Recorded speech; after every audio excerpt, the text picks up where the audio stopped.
बिस्मिल्लाहिर्रहमानिर्रहीम। हमारा टॉपिक है image artifacts. Any irregularity on image which is not caused by proper shadowing of tissue by the primary X-ray beam, यानी कि जो primary X-ray beam आ रही है उसमें से जो इमेज बन रहा है प्रॉपर एनाटमी का, उसके अलावा जो कुछ भी एक्स-रे में आएगा वो इमेज आर्टिफैक्ट कहलाएगा। इसकी मुख्तलिफ टाइप्स हैं। ये एक उसका जनरल इमेज है कि क्या क्या चीज़ें आर्टिफैक्ट कहला सकती हैं। टाइप्स इसकी 3 तरह की बेसिक टाइप्स हैं, उनकी फिर मज़ीद सब टाइप्स हैं। एक्सपोजर आर्टिफैक्ट्स, प्रोसेसिंग आर्टिफैक्ट्स और handling and storage artifacts. Exposure artifact expose करते वक्त पेशेंट की एक्सपोजर से पहले जो भी हमसे या रेडियोग्राफर से जो भी गलती होगी पेशेंट पोजीशनिंग में, प्रॉपर उसकी प्रेपरेशन में, वो आर्टिफैक्ट जो आएगा एक्सपोजर आर्टिफैक्ट कहलाएगा। They occur in the manner in which examination is conducted. Patient preparation is necessary to produce artifact free image if not cause disturbing artifacts. Something on or worn by patient, कि patient ने जो कपड़े पहने हुए हैं या patient ने कोई ज्वेलरी पहनी हुई है in clothing and on body can cause artifact, जैसे कि नेकलेस हैं, पेंडेंट, हियरिंग एड्स, कानों वाले, चेन, जिपर, कैचेज, ज्वेलरी वगैरह वगैरह। इन केस ऑफ ट्रामा की सूरत में पिन जो ज़ख़म के अंदर लगी होती हैं, फास्टनर जो उसको बांधने वाली पट्टी होती है, ड्रेसिंग, स्प्लिंट्स ऑफन और image because their removal can lead to serious injury. अगर इनको हम हटाएंगे तो पेशेंट को सीरियस इंजरी हो सकती है।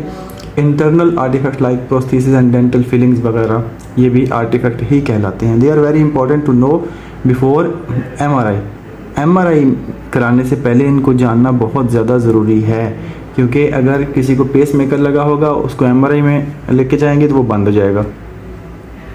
तो जो अगर कोई इस तरह मैग्नेटिक किस्म की जो उसके अंदर पिन लगी होगी तो सीरियस इंजरी कॉज कर देंगी अगर वो एमआरआई में जाएगा। They are easy to detected and controlled, ये आसानी से डिटेक्ट भी हो सकते हैं, कंट्रोल भी हो सकते हैं। ये देखिए, ये एक डबल एक्सपोजर वाला है आर्टिफैक्ट है कि एक फिल्म पहले से एक्सपोज थी, उसके बाद दोबारा ये फीमर का आ रहा है और ये उसके ऊपर सी स्पाइन का आ रहा है। Their types include motion artifact. Motion, अगर पेशेंट पोजीशनिंग के दौरान, एक्सरे एक्सपोजर के दौरान मोशन हरकत करेगा तो इमेज ब्लर हो जाएगा। इम्प्रॉपर पेशेंट पोजीशनिंग आर्टिफैक्ट, उसमें भी ब्लर हो जाएगा। Wrong screen film match artifact, ये अगर स्क्रीन इंटेंसिफाइंग स्क्रीन और फिल्म आपस में मैच नहीं होंगी तो भी आर्टिफैक्ट होगा, उसमें इमेज में फोग आ जाएगी, एरिया ऑफ ब्लैकनिंग और वाइटनिंग ओडी इंक्रीज आ जाएगी, ऑप्टिकल डेंसिटी ब्लैक हो जाएगा। पुअर स्क्रीन कंटेक्ट, जो कि फिल्म जो बाहर लो एटॉमिक मटेरियल है उससे लूज फॉर्म अगर होगा, उससे कम सही तरह से मैच नहीं हुई होगी तो। डबल एक्सपोजर उसकी मैं दिखा चुका हूँ। और warped cassette artefact, warped cassette नहीं होती, वार्प फिल्म होगी। अगर कैसेट के अंदर फिल्म वार्प हुई होगी मतलब उसको दौरा किया होगा। इम्प्रॉपर ग्रिड पोजीशन, कि अगर एक पेशेंट है हमने उसको ग्रिड पे एक्सरे किया, ग्रिड ऑन करना भूल गए या ग्रिड के बगैर किया और ग्रिड ऑन कर दी तो भी आर्टिफैक्ट आ सकते हैं। ये एक ब्लर है, मोशन आर्टिफैक्ट है। देखिए ये डेंटल फिलिंग। प्रोसेसिंग आर्टिफैक्ट, जो कि प्रोसेसर के दौरान होते हैं, मतलब जब इमेज बना लेते हैं। ये मैनुअल की बात हो रही है, आजकल तो DR है, CR है, उसमें तो ये आर्टिफैक्ट नहीं आएंगे, ये एक्सरे आर्टिफैक्ट की बात हो रही है। Mostly cause by transport system processor, जो प्रोसेसर का ट्रांसपोर्ट सिस्टम है, मिनी और माइक्रो और मेजर रोलर्स हैं, उनकी वजह से होता है। Their types include emulsion, pick off dirty, roller के ऊपर जो इमल्शन लग जाता है फिल्म का वो दूसरी कैसेट पे लग जाएगा तो आर्टिफैक्ट कहलाएगा। जिलेटिन बिल्डअप, जिलेटिन जो होता है बेस के साथ लगा होता है वो भी डर्टी रोलर्स के साथ लगा होता है, इसलिए रोलर्स की सफाई ज़रूरी है।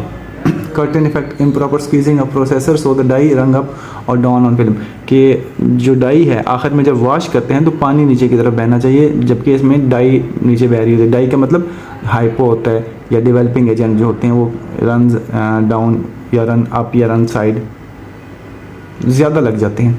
केमिकल फोग, लाइट और रेडिएशन फोग डल गए, कि अगर फिल्म को एक्सपोज करने से पहले ही लाइट लग गई थोड़ी बहुत या रेडिएशन लग गई, कि अगर कैसेट उधर पड़ी हुई एक्सरे रूम के अंदर पड़ी हुई होगी तो। गाइड शू मार्क, जो शू मार्क्स हैं टर्न आउट असेंबली के, टर्न आउट असेंबली मतलब प्रोसेसर वाली।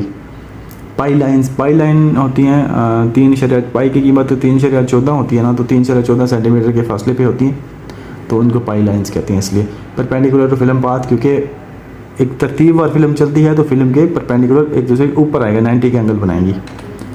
वेट प्रेशर सेंसराइजेशन, डेवलपर टैंक की नाअहली की वजह से हो सकता है। Small circular pattern of increase और डिक्रीज ओडी, इमेज इंक्रीज होगी ओडी तो काला आएगा, अगर डिक्रीज होगी तो वाइट आएगा। डाइक्रोइक स्टेन 2 कलर आएंगे, अक्सर येलो होता है कलर, केमिकल फोकस से हो सकती है। Artifacts and D R different because of electronic image rather than developing.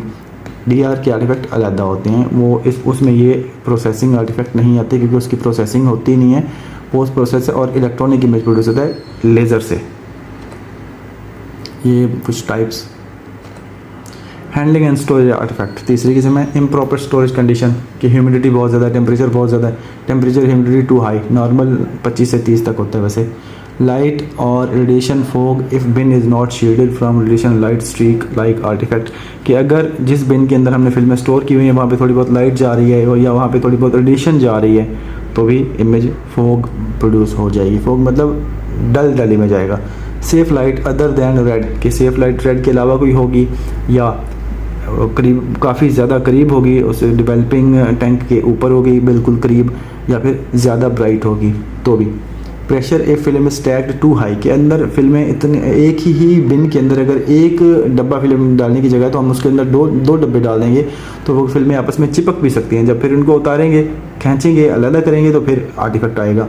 Kink mark मतलब थोड़ा सा मुड़ जाना, शार्प एंगल, जो हमारे नाखून है इस तरह का आता है कि अगर नाखून से किसी चीज़ को खुरचें तो ये रफ हैंडलिंग की वजह से आता है। Static buildup of electron in emulsion के अंदर इलेक्ट्रॉन जमा हो जाते हैं इन विंटर और एक्सट्रीमली लो ह्यूमिडिटी में ये अक्सर होता है। 3 pattern are crown, tree and smudge, ये स्टैटिक की 3 किस्में हैं। इस शक्ल के होते हैं। हाइपोटेंशन मतलब फिक्सर के अंदर जो हाइपो होता है, फिक्सिंग एजेंट है, वो कैसेट के ऊपर लग जाता है, अक्सर येलो ब्राउन कलर का होता है, तो अगर इसको वॉश ना किया जाए सही तरह से आखिर में तो ये आर्टिफैक्ट कॉज कर सकता है। ये किंक मार्क है, ये देखें ऐसे लग रहा है जैसे नाखून लगा हुआ, ये भी